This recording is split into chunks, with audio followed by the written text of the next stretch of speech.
Hello नमस्कार दोस्तों, मैं सी एस बिंद। मेरे यूट्यूब चैनल माँ विद्या ऑनलाइन सेंटर में आपका स्वागत है।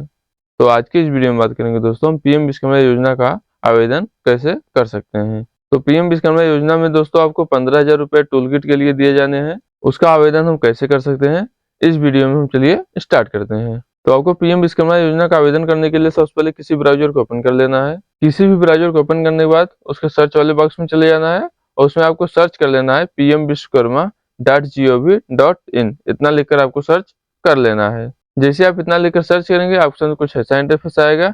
यहाँ ध्यान दीजिएगा .gov.in रहेगा तभी ये ऑप्शन आएगा। अगर आप यहीं .com कर देंगे तो आपके सामने सेम इंटरफेस आएगा, लेकिन यहाँ अप्लाई करने का ऑप्शन आ जाएगा। अगर यहाँ से आप CSC लॉगिन करेंगे तो नहीं होगा। तो ध्यान दीजिएगा, आपका pmvishwakarma.gov.in रहना चाहिए। उसके बाद आपको सर्च कर लेना है। जैसे आप सर्च करेंगे यहाँ देखिए अप्लाई वाला जो ऑप्शन था वो हट गया है और यहाँ सिर्फ लॉगिन वाला बचा है। तो आपको इस पर क्लिक कर लेना है। इस पर क्लिक करने के बाद आपको CSC लॉगिन पर क्लिक कर देना है। CSC लॉगिन पर क्लिक करने के बाद यहाँ आपको CSC रजिस्टर आर्टिजन, इस पर आपको क्लिक कर देना है। जैसे इस पर क्लिक करेंगे आपको CSC लॉगिन का ऑप्शन मिल जाएगा। यहाँ आपको CSC अपना लॉगिन कर लेना है यूजर ID पासवर्ड डालकर। और किसी के लैपटॉप में सेव रहता है, जो सेव किए रहते हैं उनके में ऑप्शन नहीं आता है, वो डायरेक्टली लॉगिन ले लेता है। तो हम साइन इन कर लेते हैं और जिनके में डायरेक्टली लॉगिन ले लेगा उनके सामने कुछ ऐसा इंटरफेस ऑटोमेटिक आ जाएगा। तो यहाँ देखिए फर्स्ट ऑप्शन पूछ रहा है क्या आपके परिवार में कोई सरकारी कर्मचारी है। अगर है तो यस करिए, नहीं तो आप नो पर क्लिक कर दीजिए। और उसके बाद यहाँ देखिए पूछ रहा है क्या आप PMEGP या PM स्वनिधि या मुद्रा लोन के तहत आपने लोन लिया है। अगर लिया है तो यस करिए, नहीं तो आप यहाँ से नो भी इसको भी कर दीजिए। उसके बाद आप कंटिन्यू पर क्लिक कर दीजिए। जैसे ही कंटिन्यू पर क्लिक करेंगे यहाँ देखिए कुछ ऐसा इंटरफेस आएगा। आप जिस कस्टमर का पीएम विश्वकर्मा योजना आवेदन करना चाहते हैं उनका आधार कार्ड से जुड़ा मोबाइल नंबर और आधार नंबर नीचे, उसके बाद नीचे कैप्चा डालकर आपको इस पर टिक मार्क लगाकर कंटिन्यू पर क्लिक कर देना है। तो हम फिल कर लेते हैं डाटा। पहले उनका आधार से जुड़ा मोबाइल नंबर, आधार नंबर और कैप्चा कोड डालने के बाद आपको यहाँ इस पर क्लिक कर देना है। उसके बाद आपको कंटिन्यू पर क्लिक कर देना है। आपको कंटिन्यू पर क्लिक करने के बाद यहाँ देखिए आपसे OTP पूछेगा। तो उनके आधार कार्ड में जो मोबाइल नंबर लिंक है उस पर OTP गया है, उसको आपको यहाँ फिल कर देना है। OTP फिल करने के बाद आपको कंटिन्यू पर क्लिक कर देना है। जैसे आप कंटिन्यू पर क्लिक करेंगे यहाँ देखिए फिंगर कैप्चर करने का ऑप्शन मिल जाएगा। यहाँ आपको टिक मार्क लगाकर उनका फिंगर कैप्चर करा लेना है। जैसे ही उनका फिंगर कैप्चर करेगा यहाँ देखिए उनकी पूरी डिटेल आ जाएगी। डिटेल आने के बाद यहाँ आपको फिल कर देना है। ये देखिए ये जो ग्रे कलर दिख रहा है ये ऑटोमेटिक फिल है और जो व्हाइट कलर दिख रहा है उसको आपको फिल करना है। तो हम फिल कर चुके हैं। इसमें देखिए इनका मैरिटल स्टेटस चुनना है। अगर शादी हो गई है तो उसको चुन लीजिए, नहीं हुई है उसको चुन लीजिए। तो उनके हिसाब से आप चुन सकते हैं। तो इसको चुनने के बाद यहाँ देखिए आपको मिल जाएगा कैटेगरी। यहाँ से उनकी कैटेगरी चुन लीजिए। कैटेगरी चुनने के बाद यहाँ देखिए दिव्यांग, अगर दिव्यांग है तो यस करिए, नहीं तो आप यहाँ भी नो कर सकते हैं। उसके बाद यहाँ देखिए आपको ऑप्शन मिल जाएगा are you doing business in same state. अगर ये बिजनेस करते हैं और उसी स्टेट में करते हैं जहाँ जो इनके आधार कार्ड में एड्रेस है तो आप यहाँ से यस कर सकते हैं, नहीं तो आप नो भी कर सकते हैं। इसको चुनने के बाद यहाँ देखिए पूछ रहा है are you doing business in same district, मतलब आपका बिजनेस जो है उसी जिले में भी है। तो यहाँ देखिए अगर है तो यस करिए, नहीं तो आप नो भी कर सकते हैं। उसके बाद माइनॉरिटी, अगर माइनॉरिटी है तो यहाँ आप यस करके, यहाँ जब यस करेंगे तो यहाँ देखिए इस पर यस करने के बाद यहाँ देखिए सिलेक्ट माइनॉरिटी को चुनने के लिए आ जाएगा। इस पर आपको क्लिक करके यहाँ देखिए चुन लेना है। तो अपने हिसाब से आप ले लीजिएगा। नहीं हमारा कंडीशन नो है तो हम इसको नो कर देते हैं। इतना फिल करने के बाद आपको नीचे चले जाना है। नीचे आने के बाद यहाँ देखिए आपको कॉन्टेक्ट डिटेल मिल जाएगा। यहाँ देखिए मोबाइल नंबर और आधार नंबर ऑटोमेटिक फिल हो जाएगा। अगर पैन कार्ड नंबर उनके पास है तो डाल दीजिए, नहीं है तो ये ऑप्शनल है, छोड़ भी सकते हैं, उससे कोई दिक्कत नहीं है। इतना डाटा फिल करने के बाद यहाँ देखिए फैमिली डिटेल। तो फैमिली डिटेल में अगर इनका जिनका आप आवेदन कर रहे हैं उनका अगर नाम राशन कार्ड में पहले से है तो उनका जो है राशन कार्ड नंबर ऑटोमेटिक आ जाएगा। अगर नहीं है तो यहाँ देखिए कुछ भी नहीं आएगा, यहाँ आपको फिल करना पड़ेगा। तो अगर उनका नाम राशन कार्ड में है या नहीं है, उन परिवार में राशन कार्ड है तो यहाँ आप राशन कार्ड नंबर डालकर पेज पर क्लिक करेंगे तो उनका राशन कार्ड की पूरी डिटेल आ जाएगी, मतलब उनके मेंबर आ जाएंगे। अगर वो राशन कार्ड किसी और के फॉर्म में आवेदन हो चुका है तो इसमें नहीं लेगा, वो ऑलरेडी यूज बताएगा। तो अगर उस कंडीशन में आपको क्या करना है, यहाँ देखिए ऐड रो पर क्लिक करना है। ऐड रो पर क्लिक करने में आपके सामने कुछ ऐसा इंटरफेस आएगा। इसमें देखिए नाम डाल देना है, रिलेशनशिप चुन लेना है, उसके बाद आधार नंबर आपको डाल देना है। जैसे इतना डालकर बाहर क्लिक करेंगे तो थोड़ा लोडिंग लेगा, मतलब बाहर मतलब कहीं भी ब्लैंक एरिया में। उसके बाद लोडिंग लेने के बाद ये देखिए ऐसे हो जाएगा। इतना फिल करने के बाद आपको नीचे चले आना है।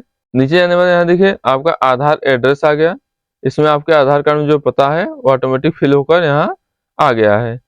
उसके बाद यहाँ देखिए पूछ रहा है करेंट एड्रेस।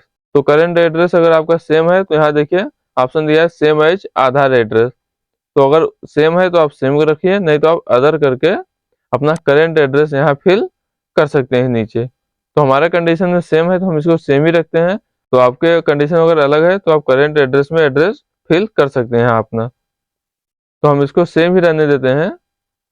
उसके बाद यहाँ देखिए पूछ रहा है डू यू कम अंडर ग्राम पंचायत।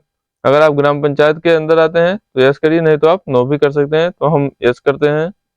उसके बाद यहाँ देखिए ब्लॉक चुनने के लिए बोल रहा है, तो हमको अपना ब्लॉक चुन लेना है। ब्लॉक चुनने के बाद यहाँ देखिए ग्राम पंचायत चुनने के लिए बोलेगा, इसको भी आपको चुन लेना है। तो इतना चुनने के बाद आपको नीचे चले आना है, प्रोफेशन।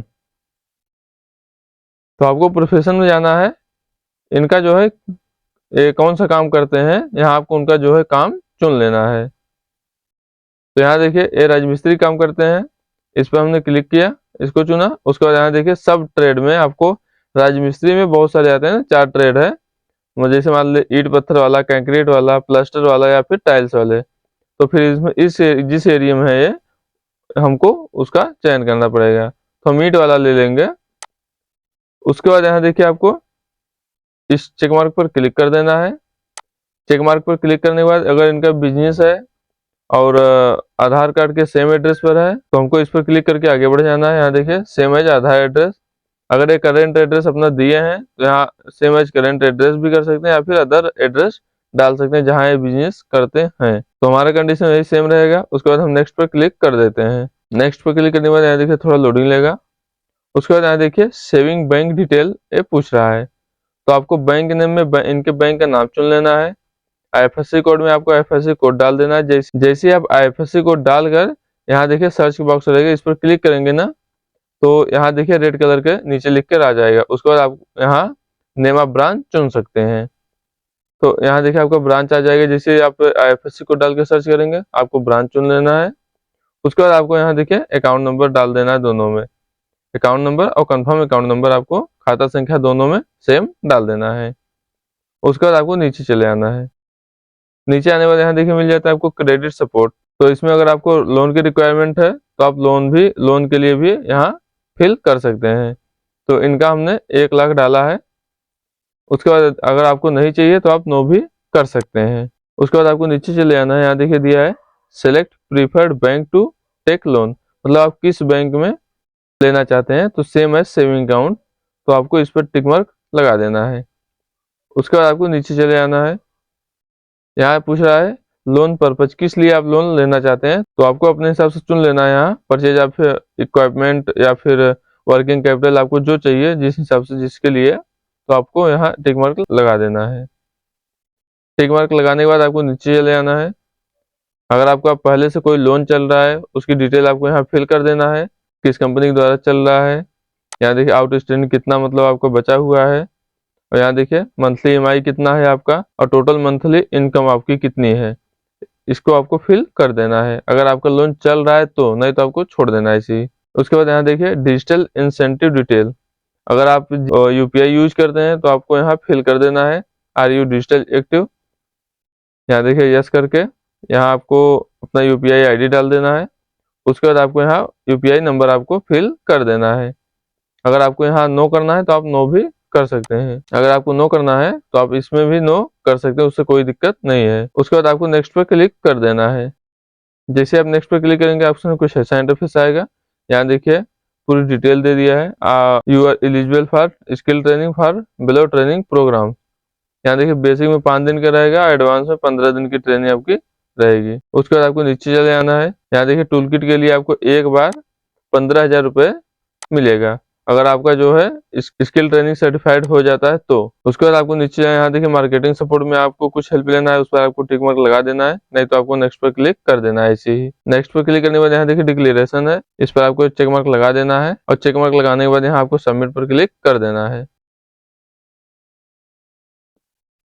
सबमिट करने के बाद आपके सामने कुछ ऐसा इंटरफेस आएगा। यहाँ देखिए आपका एप्लीकेशन सबमिट सक्सेसफुली हो गया है। यहाँ आपको इसको नोट डाउन कर लेना है या फिर कस्टमर को इसका एक प्रिंट आउट आप दे सकते हैं, कंट्रोल पी करके एक प्रिंट आउट निकाल दीजिए। उसके बाद आप डन पर क्लिक कर दीजिए। तो आशा करते हैं दोस्तों वीडियो अच्छा लगा होगा। अगर अच्छा लगा है तो लाइक उसे जरूर करिए और चैनल सब्सक्राइब जरूर कर लीजिए, ताकि आने वाली वीडियो की नोटिफिकेशन ऐसे आपको मिलती रहे। मिलते हैं दोस्तों नेक्स्ट वीडियो में, तब तक के लिए जय हिंद।